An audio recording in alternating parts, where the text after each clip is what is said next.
Picture this.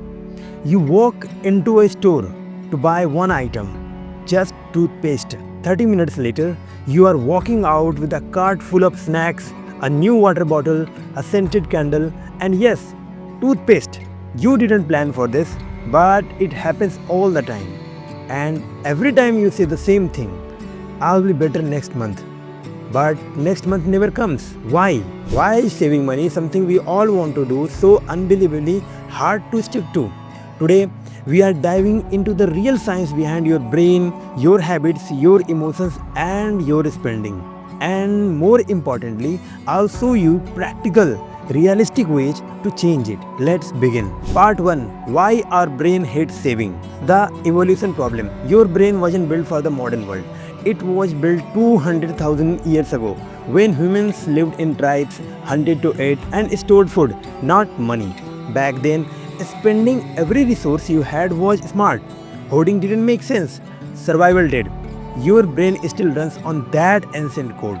So, when you get money today, your brain pushes you to use it, not save it. It's why impulse buying feels so good. Dopamine, the pleasure chemical, spikes when we buy. It rewards quick action, not long-term thinking. Saving, on the other hand, gets nothing. No rush, no thrill, just restraint. That's why saving money feels like pain. Your brain literally treats it like loss. But here is the good news. Once you know this, you can override it. Practical fix 1. Start linking small pleasures to savings. Every time you save, even a little, reward yourself. It could be a song you love, a quick dance break. Train your brain to feel good about saving. You don't need willpower. You need better wiring. Part 2. The motivation trap. Why you give up by week 2? Let's be honest, you get super motivated on payday. This time I'll budget, I'll track everything, I'll save 30%. Then a few days later, it all collapses. Why? Because motivation isn't reliable. It's a spark, not fuel. Your brain's motivation center, the nucleus accumbens, lights up during planning, but fades fast when faced with real life distractions. That's why your future self always sounds productive, but your present self just wants snacks and Netflix. Practical fix 2. Automate everything. Instead of relying on discipline, make savings invisible. Set up auto transfers to a savings account on a payday. Use a separate account with no ATM card. Out of sight, out of spending. This way, you are not trying to save, you are just saving. Part 3. Lifestyle creep. The silent savings killer. Ever notice how your expenses magically grow with your income? It's called lifestyle inflation or lifestyle creep. You get a raise and suddenly you need better clothes, new gadgets, a fancier gym.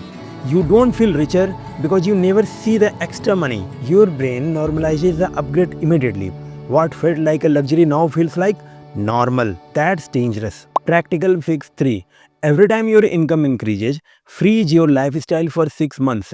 Live exactly the same and automate the difference into savings or investments. This is how real wealth is built quietly in the background. Part 4. Emotional spending. Why you shop when you are sad or bored or tired? Money is emotional. We spend to feel better, to escape, to celebrate, to self-soothe. Retail therapy is real because buying releases dopamine, just like sugar or social media. But here is the trick. It's a short-term fix. The crash hits later. Practical fix 4. Build a feel-good list. Write down 10 things that make you feel better without spending money. A walk, a call with a friend, music, journaling, cleaning your room. Keep the list visible.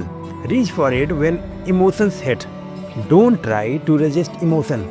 Redirect it. Part 5. Decision fatigue and spending slips. You make over 35,000 decisions a day.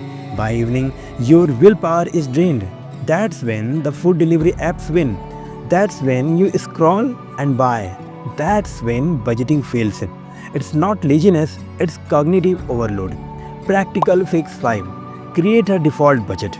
Not a new plan every month, just a fixed framework you can use automatically. 50-30-20 or 60-20-20 or any split that fits your life. Keep it simple, predictable, boring. The more boring your money system is, the more money you will keep. Part 6, Social Pressure and the Comparison Trap. You're not just spending for yourself, you are spending to signal who you are, especially online. Psychologists call it impression management. That's why Instagram spending is real. You buy what you want to be seen using.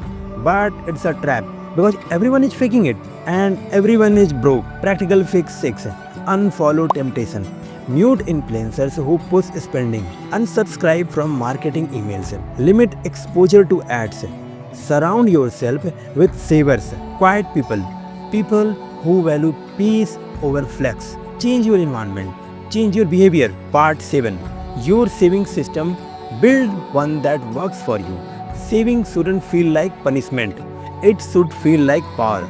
But that happens only when you stop relying on discipline and start building systems. Let's recap your new system. Link saving with rewards. Rewire dopamine. Automate transfers. No decisions needed. Freeze lifestyle upgrades. Redirect rages. Prepare for emotions. Build your list. Use a default budget. Beat fatigue. Cut social triggers. Protect mindset. This isn't about being perfect, it's about designing your money life around who you are, not who you pretend to be. And when saving becomes automatic and emotional spending becomes rare, you finally get your life back. Saving is freedom, not from spending, but from stress, from panic, from regret. That's what this is really about. And you, yes, you can start today, not next month, today. Thank you for watching. Now go build the future you deserve.